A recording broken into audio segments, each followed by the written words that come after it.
Euh, Pardon. Au fait, j'étais d'accord avec ce qu'il disait.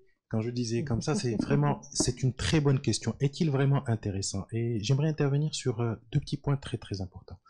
Nous avons une relation au temps qui est bizarre, mais que nous n'arrivons pas encore à quantifier. Et je vais être très très pratique. Aujourd'hui, mon entreprise circule avec des charges de 300 000 dirhams mois. Quand nous tardons à signer des papiers entre nous et les différents associés d'un jour, nous venons de brûler 10 000 dirhams. Le coût de l'argent devient très cher. On aimerait, quand on parle d'accélération, il n'y a pas que le financement. Il faut aussi accélérer certaines démarches, certains process qui nous font gagner du temps. Nous avons, nous avons besoin de gagner du temps parce que ce temps-là, aujourd'hui, moi, j'arrive à le quantifier automatiquement dans mon entreprise. Quand quelqu'un perd une journée, pour moi, c'est 10 000 dirhams qui volent en l'air alors que j'ai couru pendant 3 ans pour trouver ce financement. Et c'est dommage de perdre de l'argent avec une relation au temps qui n'est pas normale. Euh, et ce ne sont pas uniquement les administrations, même notre relation au privé, des choses parfois se font trop doucement. Peut-être que je suis trop pressé, mais c'est parce que c'est mon argent qui est en train de brûler, et c'est tout à fait normal. Donc les questions, elles sont vraiment... je voudrais juste compléter un point par rapport à ce point que tu as, cet élément que tu as évoqué par rapport au délai de règlement, qui est aujourd'hui un vrai sujet pour les startups. Et nous, dans notre portefeuille également, nous l'avons vécu. Aujourd'hui, le problème d'accès au marché n'est plus réellement un problème. Parce que quand une startup arrive à avoir son premier bon de commande, avec une grande institution, qu'elle soit publique ou privée, et parfois même là, c'est au niveau de la privée qu'on arrive à avoir pas mal de sujets, c'est ce délai de règlement qui impacte la fragilité financière de l'entreprise.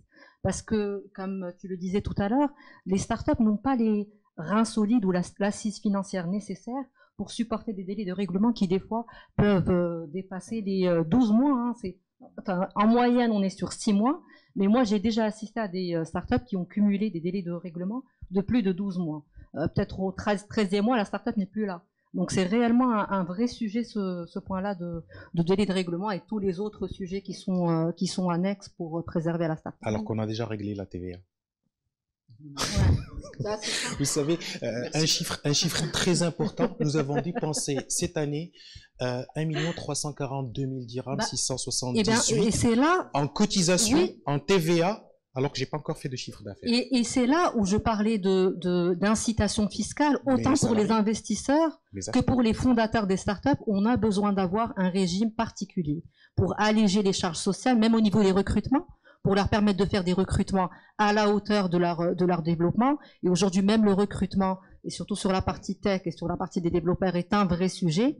Mais quand on se retrouve avec des charges administratives, parce que l'idée d'avoir un statut spécifique faciliterait beaucoup de choses. Et en fait, tout est lié, c'est-à-dire à partir du moment qu'on a un statut spécifique, donc on a des process spécifiques, et ça allège toute la masse.